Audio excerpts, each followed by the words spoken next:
இயேசு கிறிஸ்துவ நாமத்தினால் யாவரையும் வாழ்த்துகிறேன்.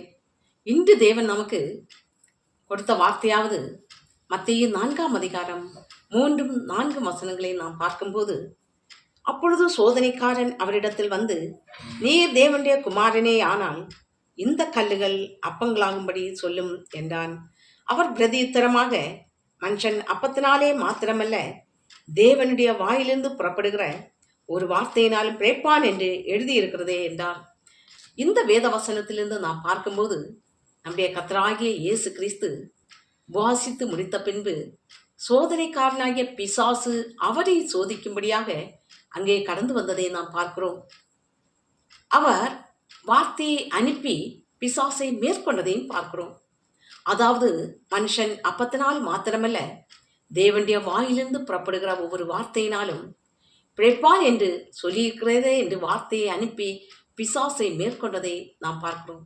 இதிலிருந்து தேவன் நமக்கு கற்றுக் கொடுக்கிற பாடம் என்னவென்றால், ஞானஸ்நானம் பெற்ற ஒருவர் தேவனுடைய வேத வசனங்களால் கட்டப்பட வேண்டும் என்பதே. யாதொருவர் தேவனுடைய வேத வசனங்களால் கட்டப்பட்டிருக்கிறாரோ அவருடைய வாழ்வு கற்பாறையின் மேல் கட்டப்பட்ட வீடு போல் இருக்கிறது. காற்று வீசினாலும், புயல் காற்று வீசினாலும், பெருமழை சொரிந்து பெருவெள்ளம் வந்தாலும் அந்த வீடு வீழ்ந்து போகாமல் நிலை கொண்டு இருப்பது போல், வேதவசனத்தால் கட்டப்பட்டவர்களுடைய வாழ்வும் பிசாசின் போராட்டங்கள் தந்திரங்கள் நெருக்கினாலும், மாய உலகின் காரியங்கள் நெருக்கினாலும் அவர்கள் வீழ்ந்து போகாமல் நிலை கொண்டிருக்கிறவர்களாக இருக்கிறார்கள். யாதொருவர் தேவனுடைய வேதவசனத்தால் கட்டப்படாமல் இருக்கிறார்களோ அவர்களுடைய வாழ்வு மணலின் மேல் கட்டப்பட்ட வீடு போல் இருக்கிறது. அது பெருவெள்ளம் வந்து அதை அடித்து கொண்டு போகிறது போல், பிசாசின் போராட்டங்களிலும் மாய உலகின் காரியங்களிலும் அவர்கள் சிக்கி தவித்து வீழ்ந்து போகிறவர்களாக இருக்கிறார்கள்.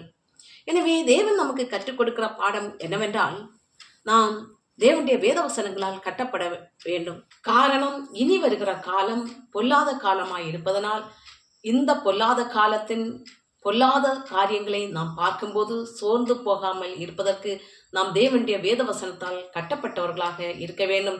எனவே தேவன் நமக்கு ஆயத்த பண்ண வாசஸ்தலத்தை நாம் சுதந்திரிப்பதற்காக இந்த பொல்லாத உலகின் காரியங்களில் சோர்ந்து போகாமல் நிலை கொண்டு ஆயத்தமாகி கடந்து செல்வதற்காகவே தேவன் அவருடைய வேதவசனங்களால் கட்டப்பட வேண்டும் என்று இந்த வேதவசனத்தின் மூலம் நமக்கு கற்றுக் கொடுத்திருக்கிறார்.